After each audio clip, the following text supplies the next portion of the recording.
Kia ora and welcome to this episode of the Amateur Austenite. I'm Frances Duncan, an author and the founder of the Jane Austen Society of New Zealand /Aotearoa.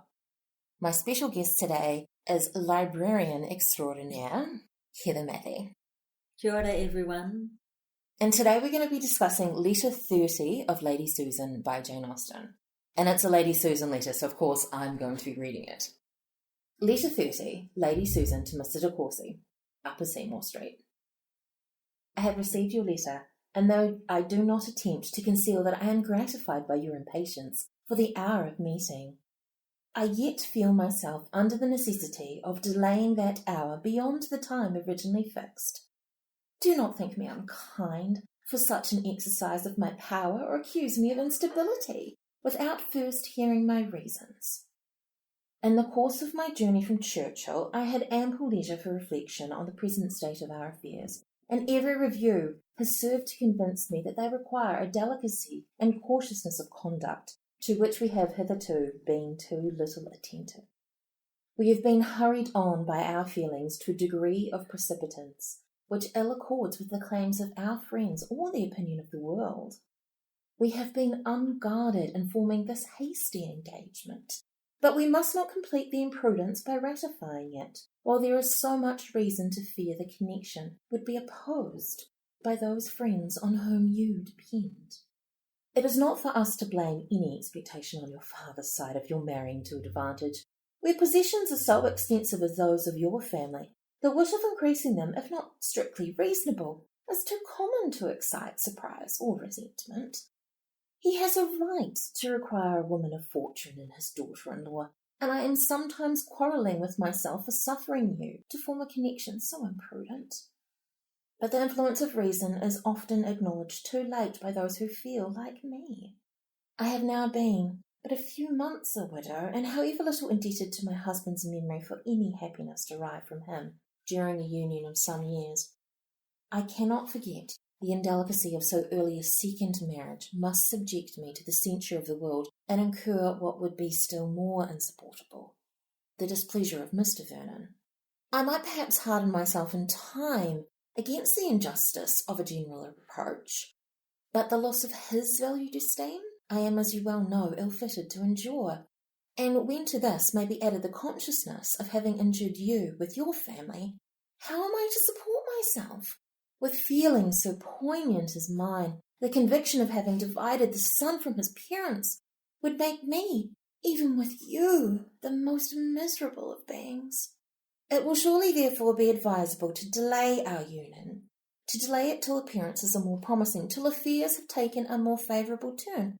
To assist us in such a resolution, I feel that absence will be necessary. We must not meet. Cruel as the sentence may appear, the necessity of pronouncing it, which can alone reconcile it to myself, will be evident to you when you have considered our situation and the light in which I have found myself imperiously obliged to place it.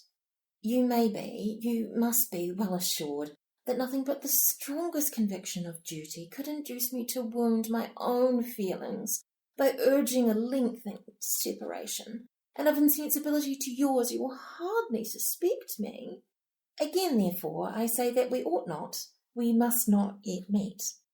By a removal for some months from each other, we shall tranquillize the sisterly fears of Mrs. Vernon, who, accustomed herself to the enjoyment of riches, considers fortune unnecessary everywhere, and whose sensibilities are not of a nature to comprehend ours.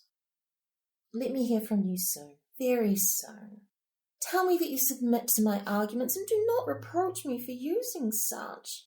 I cannot bear reproaches. My spirits are not so high as to need being repressed. I must endeavour to seek amusement abroad, and fortunately many of my friends are in town, among them the Mannerings. You know how sincerely I regard both husband and wife. I am ever yours faithfully, S. Vernon. I do prefer the letters when she's being nasty. You see, I think this one, she's playing both sides against the middle, both ends against the middle. She's like, I don't want you to come. I really don't want to see you.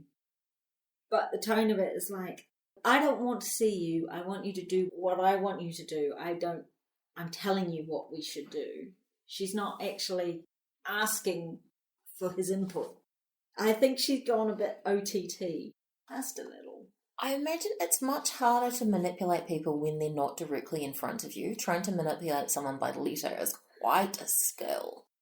Well, she's very good at some form of manipulation. I mean, the previous letters show that.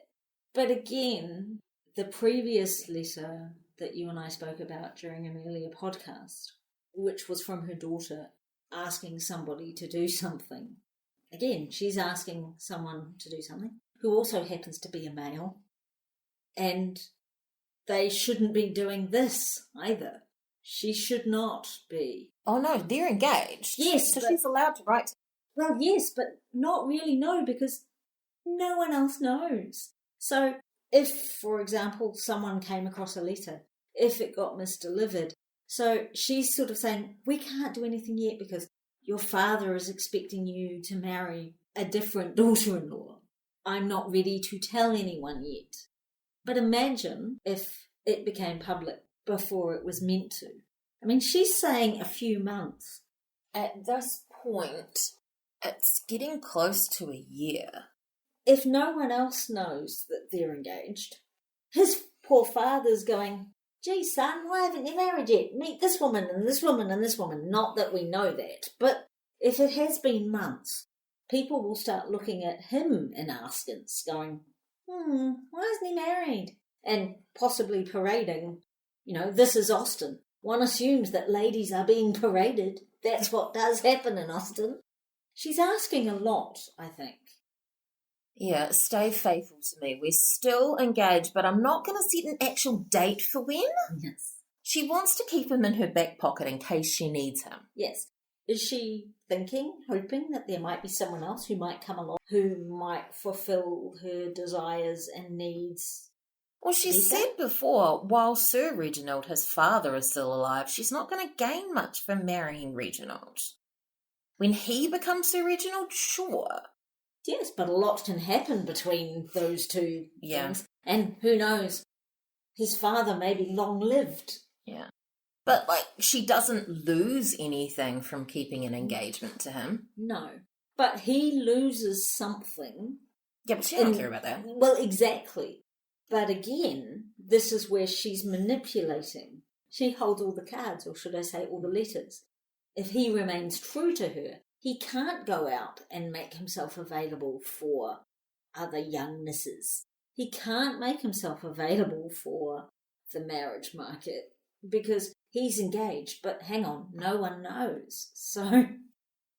But if he did then get engaged to somebody else, she is entirely within her rights to sue him for breaking the engagement. Yes, of course. But again...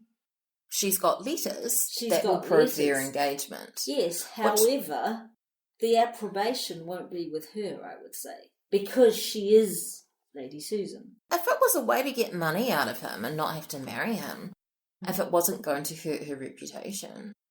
Because she does, to me, I think, sometimes, in some letters, I don't give a toss about my reputation, couldn't give a monkeys. And in others, she's like, oh, well, we must be circumspect and we must... She is, like I said before, she's playing both ends against the middle. She's like, I'm hedging my bets here.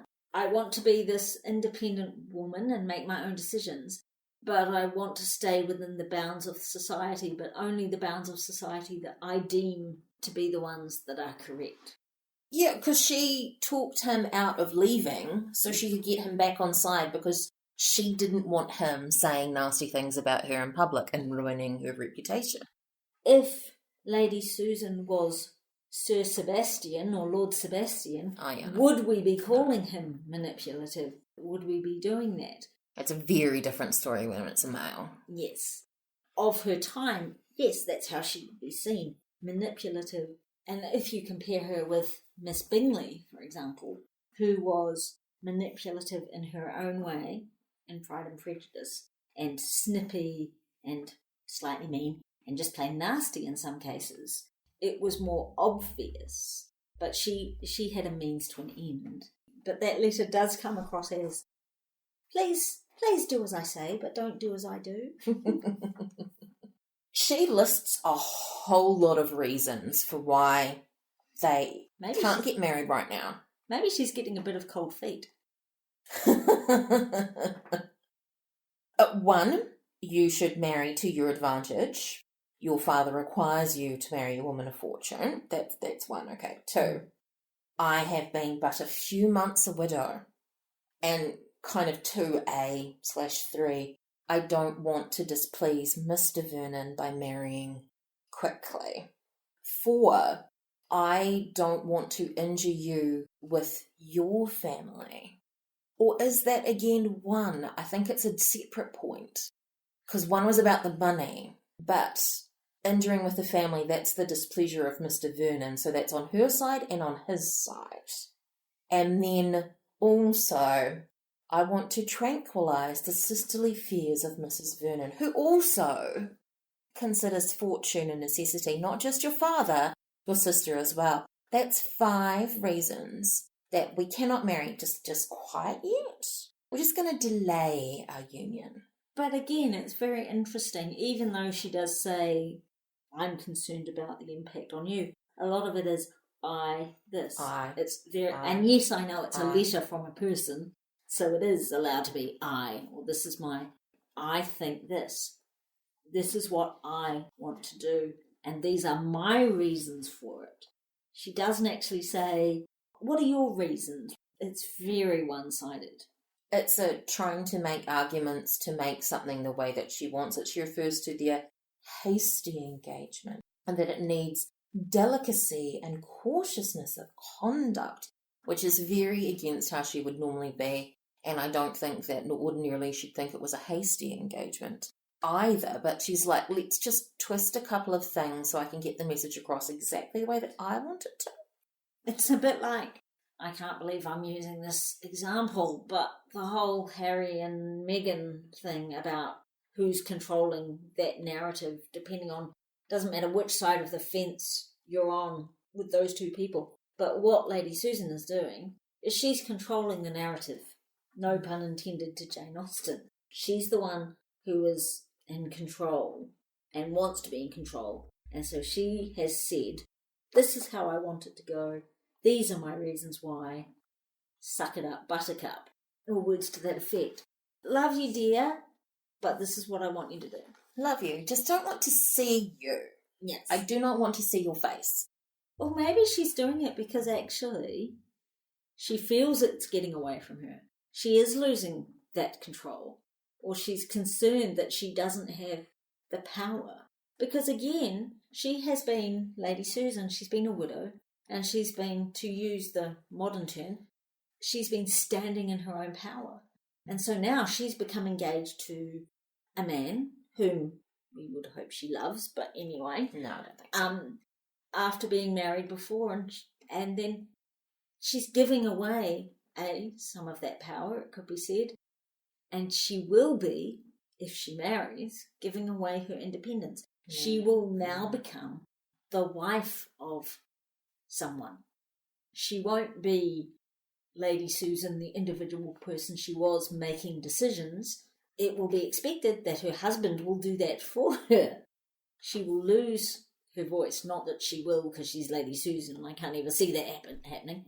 She's also in a bit of a juggling act. She's trying to juggle Reginald and Mannering, ensuring that they don't know about each other and that they're both kept happy.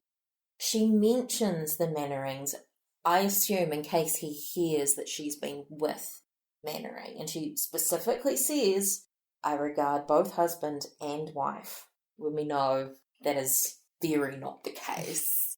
But she's got these two guys who are in love with her and wanting to see her, and she can't have them meet, and that's really difficult. It's kind of lucky that Sir James is a bit more biddable, at least at this point in the story, because, you know, the turning up at Churchill was never planned. She's got two guys. My response these days would be so good on her. And again, if she was a male at those times, she'd be sowing wild oats. She'd be doing whatever it is that men of the time do, even widowers. She would be perhaps visiting houses of ill repute. if she was a he would be allowed to go out and do these things and perhaps have 2 or 3 women who would perhaps be of a lower class. He would possibly be having rollicking good times with his servants. Who knows? She can't do that because she's a woman. And even these days, there's still that approbation, possibly not to that effect. But imagine if, heaven forbid, the 2 men did meet. She'd have a lot more to lose. And we're not just talking the engagement here. That would be frowned upon. And that's the polite way of putting it. She talks shit about her dead husband, which I don't like. But I mean, yeah, there's lots not to like. Well, However little indebted to my husband's memory for any happiness. Oh, do we believe that's true? Is this another story? Not only am I a poor, lonely widow, but I was an unhappy wife. Well, it could be true. Not all marriages are happy. They might start off happy. They don't necessarily stay that way. Or she could just be telling porkies. No one can ask her previous husband, "Excuse me, is she telling the truth?" Again, she's controlling the narrative about her husband. I didn't love him, I was unhappy.